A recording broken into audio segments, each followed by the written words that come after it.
Hello et bienvenue dans Brin de Phobie, le podcast qui vous aide à comprendre et surmonter vos peurs. Je suis Mélissa Hotz, hypnothérapeute et fondatrice de Mentalo, où j'accompagne les phobiques depuis 2012. Et croyez-moi, en tant qu'ex-phobique, je sais ce que vous traversez. Si vous vous sentez incompris, jugé, limité à cause de vos peurs, ou si vous pensez que ça peut pas s'améliorer, vous êtes au bon endroit.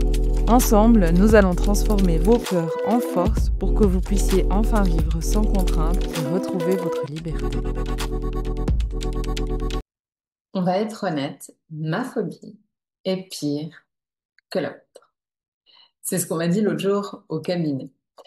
Et si cette remarque, elle m'aurait profondément blessée quand j'étais arachnophobe, aujourd'hui, elle réveille vraiment mon empathie parce qu'elle me donne une idée de la détresse psychologique et émotionnelle que la personne ressent.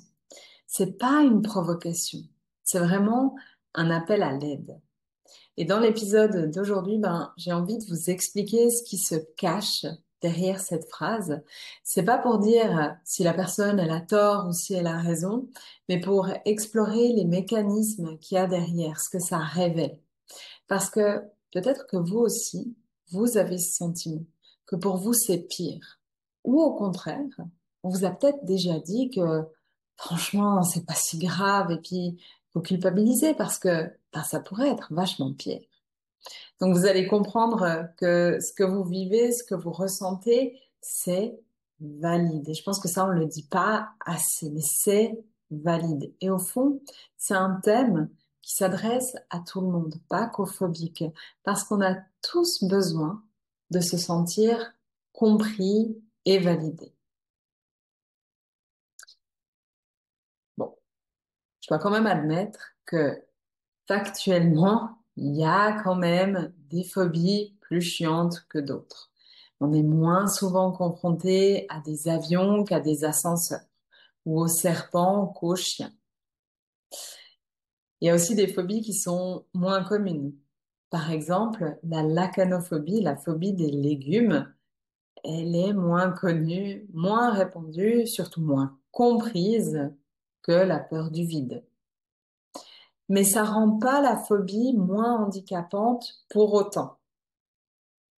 Et entre nous, je trouve que savoir quelle phobie est la pire, c'est un petit peu comme devoir choisir entre la peste et le choléra. C'est quoi le pire? Quand on en a une, je crois que de toute façon, on préférerait en avoir une autre. C'est vraiment pas un concours.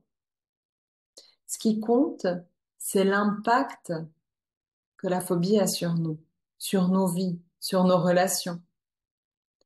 Mais alors, pourquoi on ressent ce besoin de prouver que pour nous c'est pire, que pour nous c'est vraiment un vrai problème?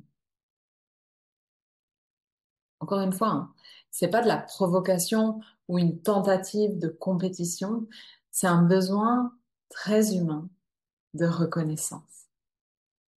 Quand on dit oui, mais madame, pour moi c'est pire, on cherche à légitimer notre souffrance. Ce que je vis, c'est difficile et ça compte. En tant que phobique ou anxieux, on nous a souvent collé des étiquettes. On nous a souvent dit qu'on exagérait, que c'était débile, qu'on voulait attirer l'attention, qu'on faisait chier le monde. Et en se comparant comme ça, on veut convaincre. On veut s'assurer que la personne en face de nous, elle comprenne bien l'intensité du mal-être qu'on vit.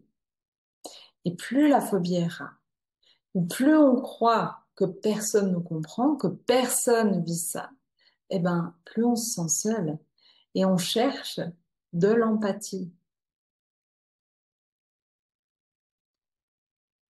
Dire pour moi c'est pire, c'est un moyen inconscient de se rassurer, de protéger son estime de soi.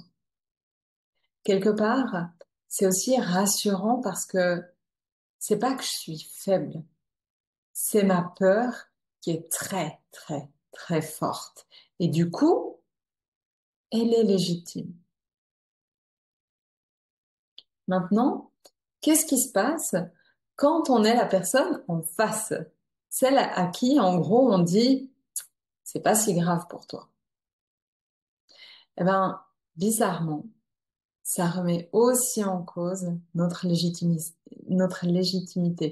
Ça minimise ce qu'on vit. Et de nouveau, nous, phobiques, on nous a tellement répété qu'on en faisait des caisses, eh ben, ça réveille une blessure. On est rejeté du club très sélect des phobiques. Et en fait, le mécanisme, c'est le même. On veut se justifier, prouver, convaincre pour être entendu, reconnu, validé.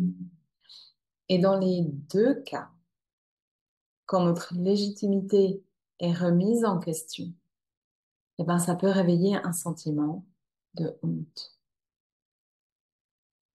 Donc, où je veux en venir avec tout ça, ben, c'est que oui, votre phobie, elle est pire que la mienne, selon votre carte du monde.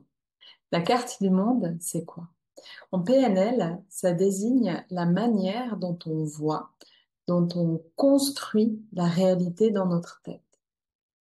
Cette carte, elle se dessine avec tout ce qu'on a vécu, appris, cru, que ce soit vrai ou faux d'ailleurs.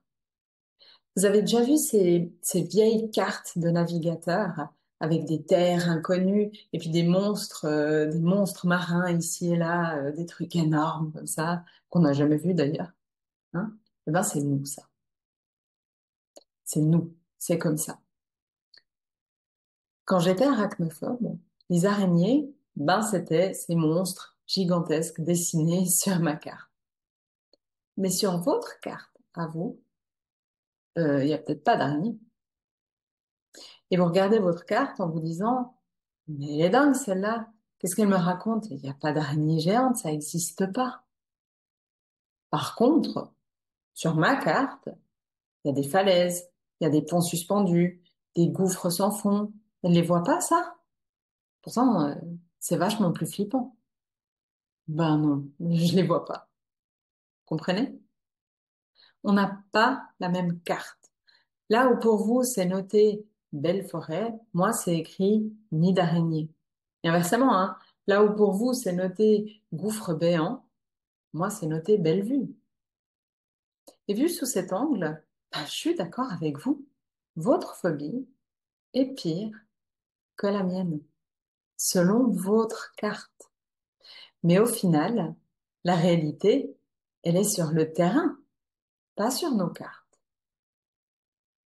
Que ce soit une courgette, un avion, une araignée, la foule ou un pont, on sait bien qu'en réalité, c'est pas aussi dangereux, c'est pas aussi dramatique que ce que notre carte mentale nous fait croire. Il n'y a pas de monstre comme sur les cartes des navigateurs. Et au final, le but, je crois, c'est pas de savoir qui a la pire carte, mais c'est de pouvoir redessiner, modifier, enrichir notre carte du monde pour remettre les choses à la bonne échelle, au bon endroit, pour s'orienter, pour savoir le chemin qu'on veut prendre, savoir où on met les pieds. On ne peut pas changer le monde. Il y aura toujours des araignées dans les caves ou des ponts à traverser, mais on va changer la manière dont on voit le monde.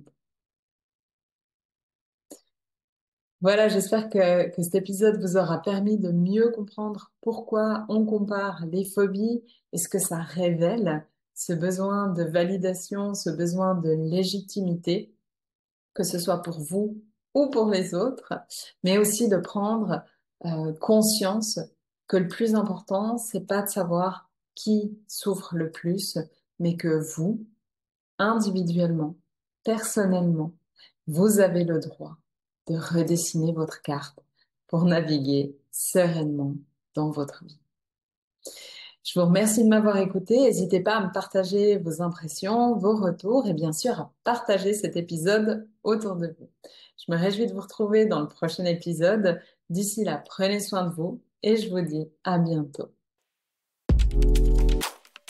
Si vous avez envie de soutenir mon travail et de permettre à Brindphobie d'être diffusé aussi loin que possible, mettez un cœur ou une étoile sous cet épisode sur votre plateforme d'écoute préférée. Apple, Spotify, c'est égal. Abonnez-vous et partagez-le pour permettre à un maximum de personnes de découvrir le monde fascinant des phobies et de s'en libérer. Je vous remercie infiniment de m'avoir écouté et on se retrouve dans le prochain épisode.